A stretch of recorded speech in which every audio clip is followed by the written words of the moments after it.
Alright, what's up guys, it's K8 Central here, and today I am bringing you some little tidbits of Kingdom Hearts 3 news that came out after the trailer came out yesterday. I'm still kind of reeling from yesterday's events, you know, with all the trailer and the fucking Toy Story World and all that shit, and the fucking release window, and but still, I think I've calmed down more now, but still, I'm just full of emotions right now.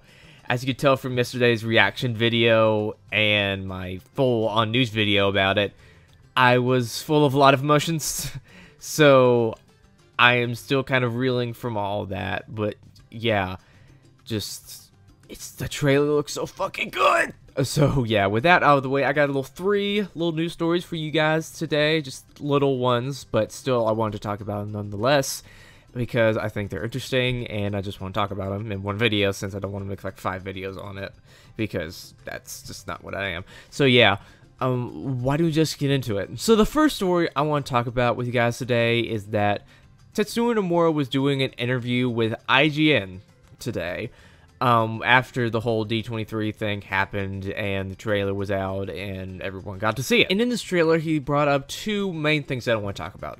And the first thing is the possibility of Kingdom Hearts 3 coming to the Nintendo Switch. When he was asked about the possibility of it coming on there, this is what Tetsuya Nomura had to say.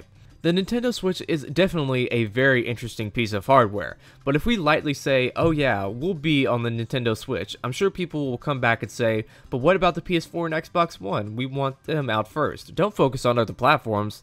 So for now, we want to focus on what platforms we've already announced, and we're going to release Kingdom Hearts 3 on. After so, perhaps, maybe we can start thinking about other possibilities. So what he's basically saying there is that they're going to be focusing on the PS4 and Xbox One for right now. They're not going to focus on another platform like mid-development, because that would just mess everything up, probably. It would just take time out of their work for the actual game just to try to get that thing ported over to Nintendo Switch and have it out at the same time as the PS4 and Xbox One version. And I understand that, because the Nintendo Switch is not a very powerful piece of hardware as it is. It's not that powerful. It's very, very weak. Has a very weak GPU in terms of the PS4 and Xbox One standards, you know what I mean? And it just can't really stack up, so they would have to put a lot of extra effort to try and get that thing back onto the Nintendo Switch. So possibly after the actual game comes out, we'll get a version for Nintendo Switch, which I'm fine with. If we don't get one, I'm also fine with that too. But to see a Nintendo Switch version of Kingdom Hearts 3 would be really, really cool, and I think it would be something that I would definitely be buying. He also brought up the possibility of Kingdom Hearts 1.5 and 2.5 coming on Xbox One. And I'm not going to do his quote here, but he pretty much says that there's not enough interest besides the Western audiences for a version of that on Xbox One, because, you know, Xbox One kind of sucks in Japan right now in terms of sales.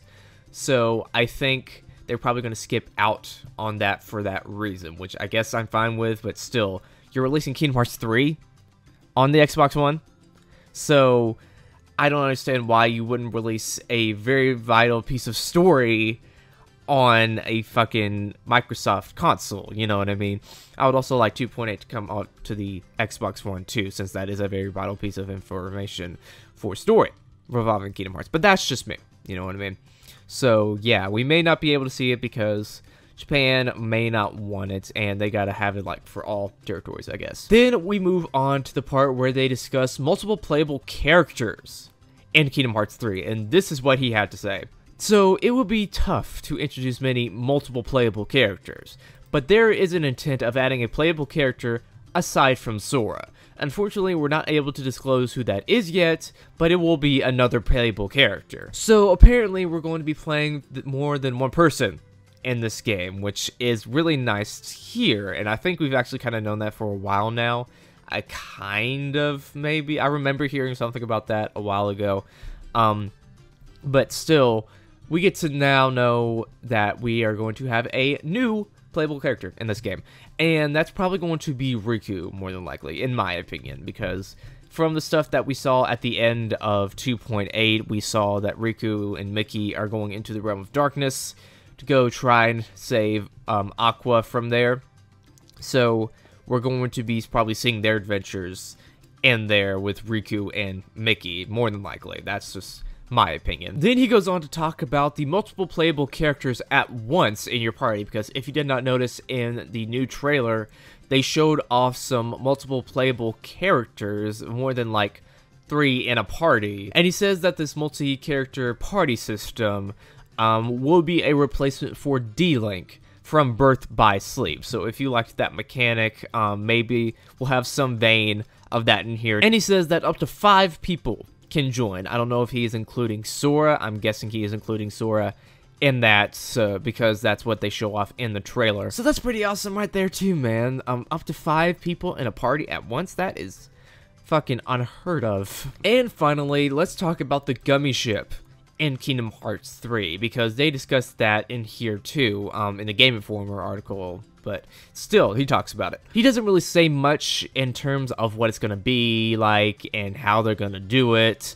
but all he says in here is that it's going to be in the game. Don't you worry, it's going to be in there, but they cannot say what it's going to be like or how it's going to feel. So, not a lot of information about the gummy ship right there, but it's nice to know that it will be returning, however that's going to be like. And he also talks about in here that they're trying to tweak the Kingdom Hearts mechanics to make them work well with Kingdom Hearts 3, try to make the old mechanics that didn't really work that well new, better, and the ones that already worked better even more better, you know. So that's pretty awesome to see that they are trying to make this game as perfect as they possibly can, because that's pretty much what I saw in the trailer that day. Perfection. So yeah, that's all I want to talk about with you guys today. That's pretty much all the little news stories that have come out so far from the Tetsuo Nomura camp, pretty much. And I'll make some more videos if there's more news coming out. But yeah, make sure to write down in the comments below your opinion on this news. What do you think about a Nintendo Switch version of Kingdom Hearts 3? Would you want it? Do you not want it? Do you think that it would interrupt the flow of development for Kingdom Hearts 3? What do you think about multiple playable characters in the game? Do you think that's a cool idea? And what do you think the other playable character is? And what about the gummy ship in Kingdom Hearts 3? What do you think that's going to be like, and how that's going to feel? Make sure to write down in the comments below your opinion. Also, make sure to subscribe and like this video, because that'd be really awesome if you did. This has been KA Central, and I will see you guys next time.